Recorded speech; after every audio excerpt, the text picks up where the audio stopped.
If this is the first time you're stopping by, my name is Jerry. I'm a filmmaker and educator. And a few months ago, my wife and I found out our school was closing. So we both lost our jobs kind of on the same day. Soon after, we had to move to a new house so we could prepare for the next school that my wife would be teaching at. And with all of this in mind, it really got me started reflecting on the past 15 years of being an artist. And for context, I moved to LA 15 years ago with almost $100,000 in student loan and credit card debt. This was something that actually became known to me when I looked back through my notebooks of writing that early on. So fast forward 15 years though, and all the debt has been paid. I've produced 3 feature films. I've started 2 film programs. And now I'm using these vlogs to kind of keep myself accountable while sharing the realities of being both a human and a creative. So this past week, I found myself wondering what would have happened if I quit? What if I stopped during those times my house was flooded? Hello. You're being much too serious. I'm just talking to the internet. That's Allison.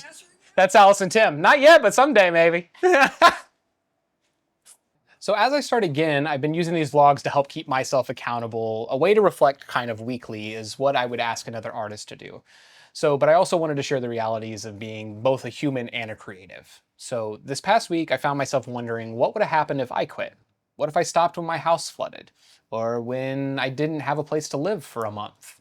How many people have I met along this journey that might have already left, retreated, been forced to change themselves because of all of these pressures? Like I've said before, these vlogs are for me. It's just my way to keep myself accountable. But they're also about us. It's necessary to share our stories because struggles bond us. The shared journey of life is what makes us human. So that led me to another question. What would be possible if we made this world just a little simpler? Not convenient, I think that's costing way too much, but less bureaucratic.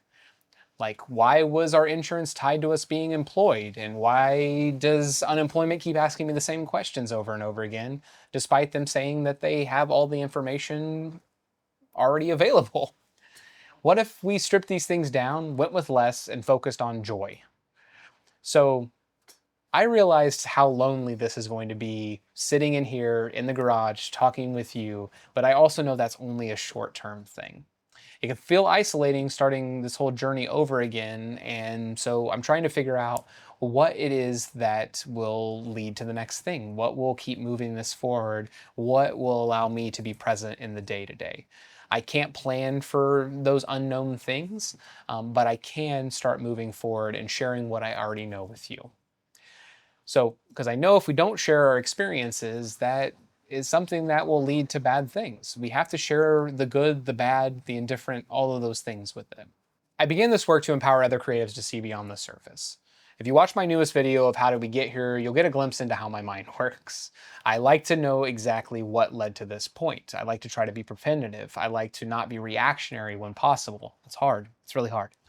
Which brings me back to the same question of how I got here. What's next and where do we go from here?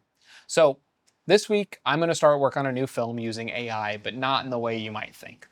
I'm also going to be creating some tutorials and walkthroughs that'll be available on here. So if you're looking for Final Draft, DaVinci, Adobe, any of those, some of these are already available, but you'll have some more options moving forward. If there's something that I'm leaving out, let me know and I'll do what I can. But my goal is to make you be able to tell the story that you wanted to tell. When I was teaching in the classroom over the past 5 years, the first project we would work on in the first week of September was a project I like to call How I See the World. Basically, what that meant is I would give students a notebook, we would take a walk, and they would have to document everything that they saw throughout the week. Then we would go back to the cameras and they would do it again, trying to focus on what they saw. It was all about them seeing their own unique way of living. How do they see the world around them? And that's been my philosophy for as long as I can remember.